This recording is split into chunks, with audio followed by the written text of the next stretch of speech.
Donc, RPGED numéro 1, donc mot-clé patron. Les patrons, c'est des grandes figures qui ont déjà cassé en fait la posture, la position de la mortalité pour avoir une certaine forme d'ascension. Donc, on peut associer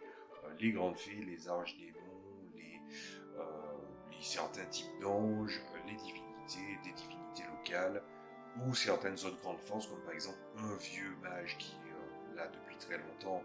et qui a accumulé assez de pouvoir, ou même un dragon et certains élémentaires. Quoi qu'il en soit, les patrons sont des éléments qui sont très présents, notamment dans la fantasy, et le conseil que j'aurais à donner, c'est que, étant donné qu'ils ont quitté le cadre de la mortalité,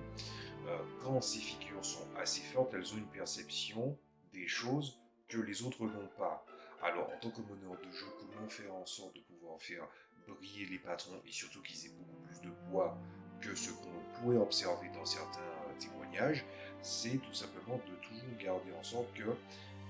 le patron n'est pas une espèce d'extension du meneur de jeu et de ses envies ou de sa tentative, en fait, de diriger le scénario. Je dirais plutôt qu'il devrait être beaucoup plus subtil que ça et aussi très très différent, dans le sens où en fait, il permettra en fait de mettre le doigt sur certains reflets de différents personnages joueurs auxquels ils sont associés et à défaut de les amener dans une direction, bien qu'ils ont des thématiques bien précises ou une vision globale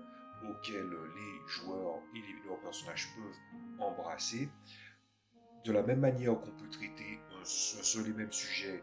de plusieurs manières possibles, la figure du patron pourrait en fait avoir une volonté de pousser les suivants, les serviteurs, dans un esprit de grandeur, sans avoir forcément un agenda qui leur est lié directement, mais plutôt de suivre les valeurs de ce dit patron, mais aussi avec la touche personnelle en accord avec leur vie. C'est un moyen qui les permet à la fois pour les meneurs de jeu d'ancrer les personnages dans le récit, d'ancrer les joueurs aussi dans ce regard où en fait le meneur de jeu va l'amener dans un territoire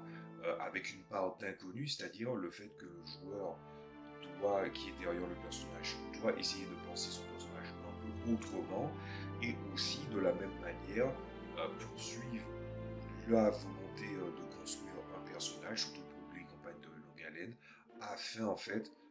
de donner une réponse concrète ou tout simplement poursuivre une thématique personnelle du personnage.